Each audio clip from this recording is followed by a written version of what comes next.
ಬನ್ನಿ ಜನರೇ ನಮ್ಮ ಜೊತೆ ಮಂತ್ರಾಲಯ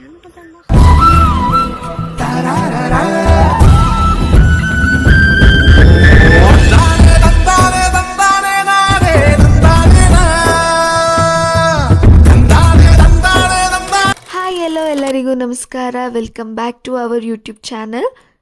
ನನ್ನ ಹಸ್ಬೆಂಡ್ ಈಗ ನನ್ನ ಬಸ್ ಸ್ಟಾಪಿಗೆ ಡ್ರಾಪ್ ಮಾಡ್ತಾ ಇದ್ದಾರೆ. ನಾನು ಬೇಗ ಎದ್ದು ಜಸ್ಟ್ ಒಂದು ಫ್ರಾಕ್ ಹಾಕಿ ಬಸ್ ಸ್ಟಾಪಿಗೆ ಹೋಗ್ತಾ ಇದ್ದೀವಿ. ನಾವು 4 ಮೆಂಬರ್ಸ್ ಮಂತ್ರಾಲಯಕ್ಕೆ ಹೊರಟಿದ್ದು. ನಾನು ನನ್ನ ಫ್ರೆಂಡ್ ನಮ್ಮೂರಿಂದ ಮೈಸೂರು ಬಸ್ ಹತ್ತಿ ಮೆಟ್ರೋಪೋಲಲ್ಲಿ ಇಳ್ಕೋತೀವಿ. ಅಲ್ಲಿಂದ ಬೇಗ ಬೇಗ ರೈಲ್ವೆ ಸ್ಟೇಷನ್ಗೆ ಹೋಗ್ತೀವಿ. ಅಲ್ಲೇನೂ ಕ್ಯಾಪ್ಚರ್ ಮಾಡ್ಕೊಳ್ಳೋಕ್ಕಾಗಿಲ್ಲ. ವಾಕೇಬಲ್ ಡಿಸ್ಟೆನ್ಸ್ ಇರೋದ್ರಿಂದ ನಾವಿಬ್ಬರು ನಡ್ಕೊಂಡೇ ಹೋಗ್ತೀವಿ. ಮಧ್ಯಾಹ್ನ ಆಗೋಗ್ಬಿಟ್ಟಿರುತ್ತೆ. ಏನಾದ್ರು ಸ್ನ್ಯಾಕ್ಸ್ ತಿನ್ನೋಣ ಅಂತ ಜಸ್ಟ್ ಒಂದು ಜ್ಯೂಸ್ ಮತ್ತು ಹಾಗೆ ಚಿಪ್ಸ್ ತೊಗೊಂಡ್ವಿ. ಇದೀಗ ನಮ್ಮಿಬ್ಬರು ಫ್ರೆಂಡ್ಸ್ ಕೂಡ ಬ್ಯಾಂಗ್ಳೂರಿಂದ ಜಾಯ್ನ್ ಆಗ್ತಾ ಇದ್ದಾರೆ. ಅವ್ರು ಯೂಟ್ಯೂಬ್ ಚಾನಲ್ಗೆ ಹಾಯ್ ಮಾಡಿಲ್ಲ ಅಂತ ಮತ್ತೆ ರಿಟರ್ನ್ ಹೋಗಿ ನಿಲ್ಲೇ ಬರ್ತೀನಿ ಅಂತ ಹೋಗಿದ್ದಾರೆ.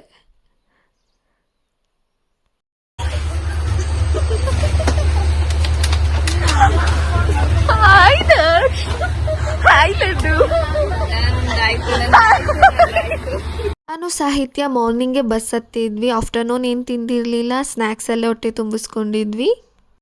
ಇವರಿಬ್ಬರು ಬ್ಯಾಂಗ್ಳೂರು ಯಲಹಂಕದಿಂದ ಟ್ರೈನ್ ಕ್ಯಾಚ್ ಮಾಡಿದ್ರು. ನಿಯರ್ 5 o'clock ಈವ್ನಿಂಗ್ ಆಗಿಬಿಟ್ಟಿತ್ತು. ಅವ್ರು ಬಂದಂಗೆ 4 ಜನ ಸೇರಿ ಪುಳಿಯೋಗರೆ ತಿಂತಾಯಿದ್ದೀವಿ. ಪುಳಿಯೋಗರೆ ಜೊತೆ ಕರ್ಡ್ ಕೂಡ ತಂದಿದ್ದರಿಂದ ಚೆನ್ನಾಗಿ ಊಟ ಮಾಡಿದ್ವಿ. ಬಸ್ಸಲ್ಲಿ ಆಗಲಿ ಹೊರಗಾಗಲಿ ಎಲ್ಲೂ ನಾವು ಊಟ ಮಾಡಿಲ್ಲ. ಯೂಶ್ವಲಿ ಗರ್ಲ್ಸ್ ಎಲ್ಲ ಟ್ರಿಪ್ ಹೋದರೆ ಹೀಗೆ ಅಲ್ವಾ, ಎಲ್ಲ ಕಡೆ ಕ್ಯಾರಿ ಮಾಡ್ತೀವಿ ನಾವು ಫುಡ್ನ. ನೈಟ್ ರೀಚ್ ಆಗುವಾಗ ನಿಯರ್ 1 o'clock ಆಗಿತ್ತು. ಹೆವಿ ಮಳೆ ಇತ್ತು. ವಾಶ್ರೂಮ್ ಬೇರೆ ಹೋಗಿರಲಿಲ್ಲ ಮಾರ್ನಿಂಗಿಂದ ನೈಟ್ 1 o'clockವರೆಗೆ.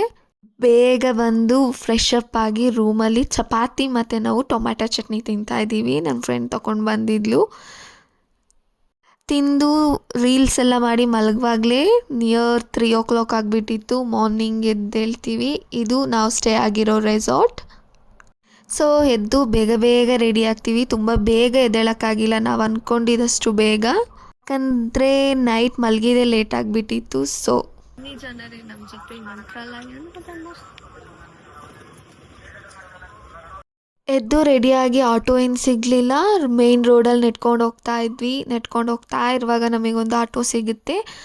ನಾವಿದ್ದಿದ್ದ ಪ್ಲೇಸಿಂದ ಮಂತ್ರಾಲಯಕ್ಕೆ 50 rupees ತಗೊಂಡ್ರು ಆಟೋದವರು. ಸೊ ಫುಲ್ ಎಕ್ಸೈಟೆಡ್, ಫುಲ್ ಖುಷಿ.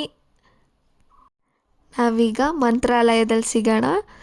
ಸೊ ಫೈನಲಿ ರೀಚ್ ಆದ್ವಿ. ಎಂಟ್ರೆನ್ಸಲ್ಲೇ ಮಕ್ಕಳಿಂದ ದೊಡ್ಡವರು ಇರಿದು ನಾಮ ಹಾಕಲಿಕ್ಕೆ ನಿಂತ್ಕೊಂಡಿದ್ರು. ನಮಗೂ ಒಂದು ಫೀಲ್, ಯಾವಾಗಲೂ ಹಾಕ್ಸ್ಕೊಳ್ಳೋಣ ಅಂತ. ಅದೊಂದು ವೈಬ್ ಸಿಗುತ್ತೆ ದೇವಸ್ಥಾನದ್ದು ಅಂದ್ಬಿಟ್ಟು ನಾವೆಲ್ಲರೂ ಕೂಡ ನಾಮನ ಹಾಕ್ಸ್ಕೊಳ್ತಾ ಇದ್ದೀವಿ. ಅದು ಹಾಕ್ಕೊಂಡ್ಮೇಲೆ ಫೀಲೇ ಒಂಥರ ಏನೋ ಒಂದು ಖುಷಿ. ಯಾವಾಗಲೂ ನಾವು ಹಾಕ್ಕೊಳ್ಳೋದಿಲ್ಲಲ್ಲ ಈ ಥರ. ಸೊ ಕ್ಯೂವಲ್ಲಿ ನಿಂತ್ಕೊಂಡ್ರೆ ಹೆವಿ ಜನ ಇರ್ತಾರೆ. ಬೇಗ ಬರಬೇಕಿತ್ತು ಅಂತ ಫೀಲ್ ಆಗ್ತಿತ್ತು. ಬಟ್ ಕ್ಯೂವಲ್ಲಿ ನಿಂತ್ಕೊಂಡು ಮೂವ್ ಆಗ್ತಿದ್ದಂಗೆ ಫೀಲ್ ಆಯಿತು, ಪರವಾಗಿಲ್ಲ ಬೇಗ ಲೈನ್ ಮೂವ್ ಆಗ್ತಾ ಇದೆ. ತುಂಬ ಲೇಟ್ ಏನೂ ಅನಿಸಿಲ್ಲ. ನಾವು ಹೊರಗೆ ಕ್ಯೂವಿಂದ ಒಳಗೆ ಎಂಟ್ರಿ ಕೊಡ್ತೀವಿ. ನಾವಿಬ್ಬರು ಒಂದು ಕಡೆ ಇದ್ದೀವಿ, ಅವರಿಬ್ಬರು ಮುಂದೆ ಇದ್ದಾರೆ. ಸೊ ಹಾಗೆ ವೀಡಿಯೋಗಳು ಮಾಡಿಕೊಂಡು ಹೋಗ್ತಾ ಇದ್ದೀವಿ. ನೋಡಿ, ಇವರಿಬ್ಬರು ನಮಗಿಂತ ಮುಂದೆ ಹೋಗಿಬಿಟ್ಟಿದ್ದಾರೆ. ನಾವಿಬ್ಬರು ಸ್ವಲ್ಪ ಹಿಂದೆ ಬಾಕಿ ಆದ್ವಿ. ಈ ವಿಡಿಯೋ ಮಾಡಿಕೊಂಡ್ರೆ ಬ್ಯಾಕಲ್ಲಿ ಬಾಕಿ ಆಗಿಬಿಡ್ತೀವಿ. ದರ್ಶನ ಎಲ್ಲ ಮಾಡ್ತೀವಿ. ತುಂಬ ಚೆನ್ನಾಗಿ ದರ್ಶನ ಕೊಡ್ತಾರೆ. ಎಷ್ಟು ಚೆನ್ನಾಗಿ ಕೊಡ್ತಾರೆ ಅಂದರೆ ಕಣ್ಣು ತುಂಬಿಸ್ಕೊಳ್ಳೋಷ್ಟು ಚೆನ್ನಾಗೇ ದರ್ಶನ ಕೊಟ್ಟರು. ಒಂದೊಂದು ಟೆಂಪಲಲ್ಲಿ ದರ್ಶನನೇ ನೀಟಾಗಿ ಸಿಗಲ್ಲ, ಎಳ್ದೆಳ್ದು ಬಿಸಾಕ್ತಾರೆ. ಬಟ್ ಮಂತ್ರಾಲಯದಲ್ಲಿ ಮಾತ್ರ ದೇವ್ರನ್ನ ಕಣ್ಣಿಗೆ ತುಂಬಿಸ್ಕೊಳ್ಳಂಗೆ ನೋಡ್ಬೋದು. ಈಗಲೂ ಕೂಡ ಕಣ್ಣು ಮುಚ್ಚಿದ್ರೆ ಅಲ್ಲಿದ್ದು ನೋಡಿರುವಂಥದ್ದು ನಮ್ಮ ಕಣ್ಣಲ್ಲಿ ಕ್ಯಾಪ್ಚರ್ ಆಗಿರೋದು ಹಾಗೆ ಒಂದು ಟಕ್ ಅಂತ ಬಂದುಬಿಡುತ್ತೆ. ಇದೀಗ ರಾಯರ್ ಪಲ್ಲಕ್ಕಿ ನೋಡ್ಬೋದು. ನಾವು ಪಲ್ಲಕ್ಕಿಯಲ್ಲಿ ತಗೊಂಡು ಬರ್ತಾಯಿದ್ರು. ನಾವಿಲ್ಲಿ ಕೆಳಗೆ ಕುತ್ಕೊಂಡು ಪಲ್ಲಕ್ಕಿ ಬರೋದನ್ನ ನೋಡ್ಕೊಂಡು ಹಾಡು ಹೇಳ್ಕೊಂಡು ಕುತ್ಕೊಂಡಿದ್ವಿ. ಟೆಂಪಲಿಂದ ಎಕ್ಸಿಟ್ ಆಗುವಾಗ ತುಂಬ ಜನ ಹೆಜ್ಜೆ ನಮಸ್ಕಾರ ಆಗ್ತಿದ್ರು. ಮೋಸ್ಟ್ ಇಂಪಾರ್ಟೆಂಟಾಗಿ ಏನಂದರೆ, ನಾನು ಇದುವರೆಗೆ ರಾಯರಿಗೆ ಪೂಜಿಸೇ ಇರಲಿಲ್ಲ. ಒಂದಿನೂ ರಾಯರು ಅಂತ ಮನಸ್ಸಿಗೆ ಬಂದಿರಲಿಲ್ಲ. ಬಟ್ ಟೆಂಪಲ್ಗೆ ಹೋಗಿ ಬಂದಮೇಲಂತೂ ಪ್ರತಿದಿನ ರಾಯರು ನೆನಪಾಗ್ತಾನೇ ಇರ್ತಾರೆ. ನಾನು ಇಂಟೆನ್ಷ್ನಲಿ ರಾಯರನ್ನ ನೋಡೋಕ್ಕೆ ಹೋಗಿಲ್ಲ, ರಾಯರೇ ನನ್ನ ಕರೆಸ್ಕೊಂಡ್ರು ಅನ್ನೋದು ಒಂದು ಫೀಲ್ ಆಯಿತು. ಹೊಳೆ ಹತ್ರ ಶಾಸ್ತ್ರ ಹೇಳೋರು ಪಕ್ಷಿನ ಇಟ್ಕೊಂಡಿದ್ರು, ಸೊ ಹಾಗೆ ವಿಡಿಯೋ ಎಲ್ಲ ಮಾಡ್ಕೊಂಡ್ವಿ. ನೈಟ್ ಊಟನ ನಾವು ಟೆಂಪಲಲ್ಲೇ ಮಾಡ್ತೀವಿ. ಮೊಸರನ್ನ ಮತ್ತು ಬಿಸಿಬೇಳೆಭಾತ್ ಥರ ಕೊಟ್ಟಿರ್ತಾರೆ, ತುಂಬ ಚೆನ್ನಾಗಿತ್ತು, ಹೊಟ್ಟೆ ತುಂಬ ತಿಂದ್ವಿ. ಹೊರಗೆ ನಾವು ಎಲ್ಲೂ ಊಟ ಮಾಡಿರಲಿಲ್ಲ.